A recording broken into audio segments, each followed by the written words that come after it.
लेकिन खबरदार में सबसे पहले बात बीजेपी राष्ट्रीय कार्यकारिणी की। 5 राज्यों में आगामी विधानसभा चुनावों से पहले आज पीएम मोदी ने राष्ट्रीय कार्यकारिणी की बैठक में चुनावी बिगुल बजा दिया। आज बीजेपी की राष्ट्रीय कार्यकारिणी की बैठक दिल्ली के एनडीएमसी कन्वेंशन सेंटर में हुई, जिसमें नरेंद्र मोदी, अमित शाह और बीजेपी अध्यक्ष जेपी नड्डा समेत और कई केंद्रीय मंत्री समेत 124 सदस्यों ने हिस्सा लिया। जबकि बीजेपी मार्गदर्शक मंडल में शामिल लालकृष्ण आडवाणी और मुरली मनोहर जोशी समेत 200 से ज्यादा नेताओं ने वीडियो कॉन्फ्रेंसिंग के जरिए मीटिंग अटेंड की। पीएम मोदी ने इस बैठक का उद्घाटन किया। मीटिंग में वैसे तो देश दुनिया के कई मुद्दों पर चर्चा हुई, लेकिन बैठक का मुख्य फोकस रहा आगामी विधानसभा चुनावों में बीजेपी की रणनीति बनाने को लेकर।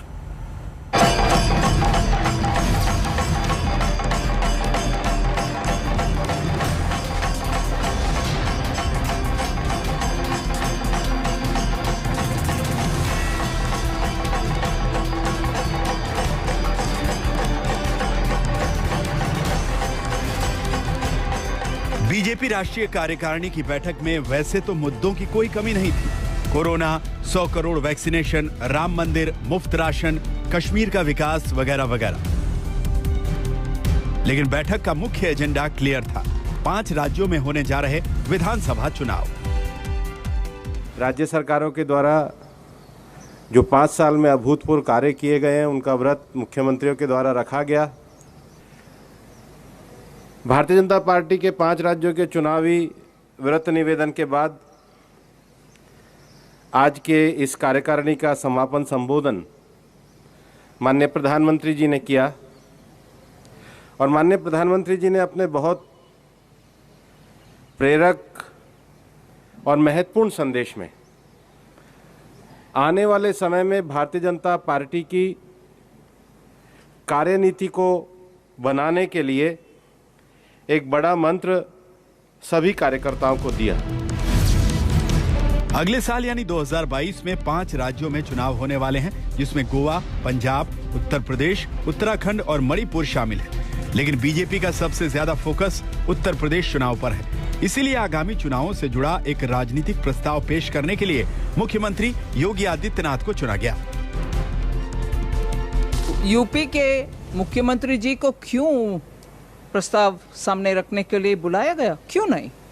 वो पार्टी के वरिष्ठ नेता हैं, बहुत सबसे बड़ा देश में वो चला रहे हैं सरकार, और ये कोरोना के समय में भी उनके हर एक स्टेप आपको मालूम है। उसके बाद जो एम्प्लॉयमेंट के लिए वो उनके तरफ से काम हो रही है, ये इन सभी विषयों को मन में रखते हुए पार्टी के एक कार्यकर्ता पार्लियामेंट में बहुत सालों से है, इसीलिए क्यों नहीं बुलाएं?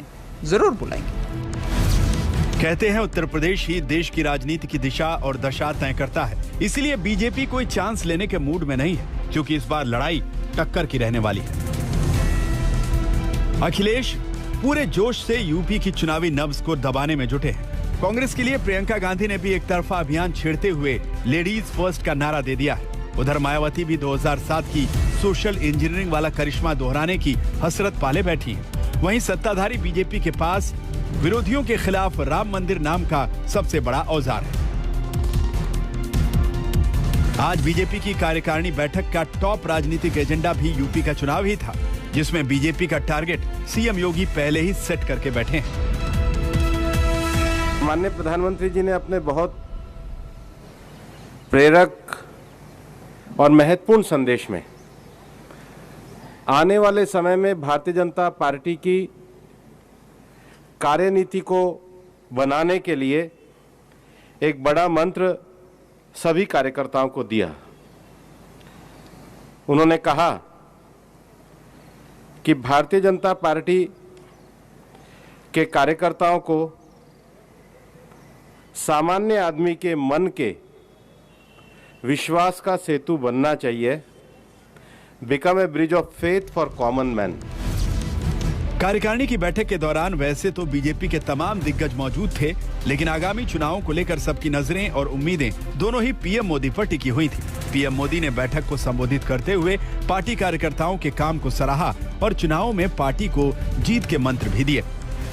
लखीमपुर खीरी की 7 सीटें हैं, 7 के 7 भारतीय जनता पार्टी जीतेगी। आज मुझसे लिख के ले लीजिए। भारतीय जनता पार्टी ने पिछली बार 325 सीटें अपने सहयोगियों के साथ उत्तर प्रदेश में जीती थी। इस बार फिर से 325 सीट से अधिक सीट भारतीय जनता पार्टी उत्तर प्रदेश में जीतेगी।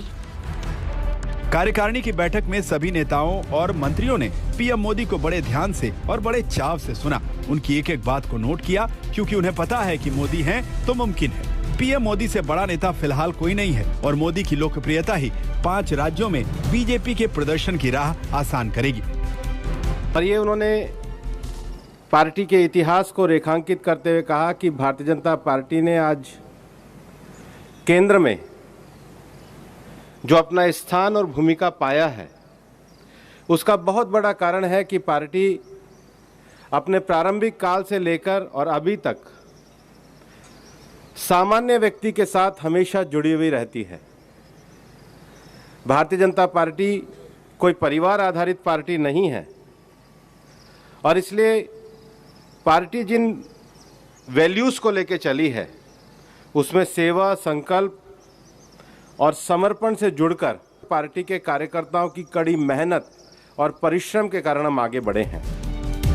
कार्यकारिणी की बैठक में बीजेपी नेताओं का उत्साह साफ दिख रहा था। वैसे भी जब देश का सबसे बड़ा नेता उनके बीच मौजूद हो तो जोश बढ़ ही जाता है। बीजेपी इसी जोश के साथ आगामी विधानसभा चुनाव में उतरना चाहेगी। हालांकि ये तो नतीजे ही बताएंगे कि कौन कितने पानी में है। बीजेपी की राष्ट्रीय कार्यकारिणी की बैठक में पीएम मोदी ने अपने नेताओं को साफ संदेश दे दिया कि बीजेपी शासित राज्यों सरकारों के कामकाज के प्रसार और प्रचार की और ज्यादा जरूरत है।